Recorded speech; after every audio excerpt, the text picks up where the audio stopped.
বন্ধুরা নমস্কার, আমি রান্নাঘরের দীপাদি। বড়োদেরকে শতকোটি প্রণাম, ছোটোদেরকে বুক ভরা ভালোবাসা।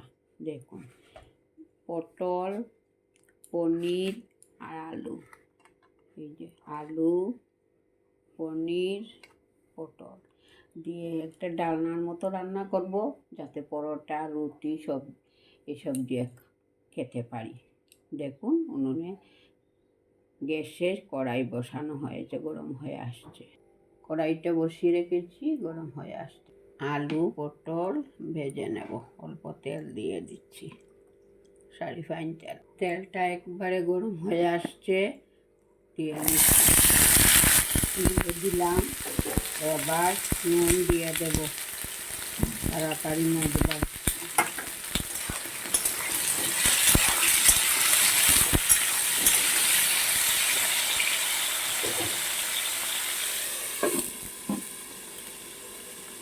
ঢাকনা উঠিয়ে নেব।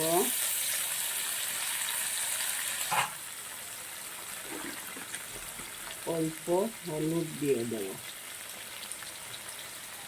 ভালো করে ভেজে নেব। সুন্দর করে পটল আলুটা ভাজা হয়ে গেছে, নামিয়ে নেব। বেঁচে যাওয়া তেলের মধ্যে পনিরগুলা ভেজে নেব। অল্প নুন, অল্প হলুদ দিয়ে ভেজে নেব। পনির ভাজা হয়ে গেছে, আবার নামিয়ে নেব। হলুদের গুঁড়া, জিরার গুঁড়া, শুকনো লঙ্কার গুঁড়া নিলাম। ওই তেলের মধ্যে একটা তেজপাতা দিয়ে দিলাম। ফোড়নে দিচ্ছি 5 ফোড়ন। মশলা দিয়ে দেব।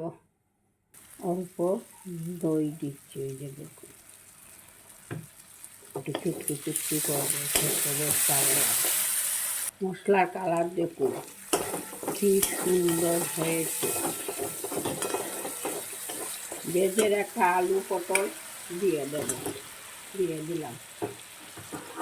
গরম মশলার গুঁড়াটা আগের থেকে দিলে ভালো হয়, সেন্ট আসে। কালার আসার জন্য 2-1 দানা নিয়ে অ্যাড করলাম।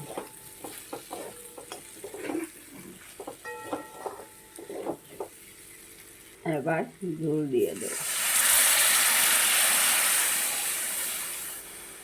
ভেজে রাখা পনিরগুলা দিয়ে দিচ্ছি। সব কিছুতেই নুন দিয়েছি, তার জন্য আর বেশি নুন দিচ্ছি না। সুন্দর সেন্ট বেরিয়েছে। নামিয়ে নিচ্ছি, হয়ে এসছে। আপনারা ইচ্ছা করলে ঘি ব্যবহার করতে পারেন, আমি কিন্তু করছি না। আমার ছেলে ভালোবাসে না ঘিয়ের সেন্টটা। নামিয়ে নেব। এবার নামার জন্য একটা বল নিলাম, নামিয়ে নিয়েছি। দেখো, এই যে একটা বোলের মধ্যে কেমন লাগছে। ভালো লেগে থাকলে অবশ্যই লাইক কমেন্ট করবেন। পুরাটা একদম নিরামিষ রেসিপি।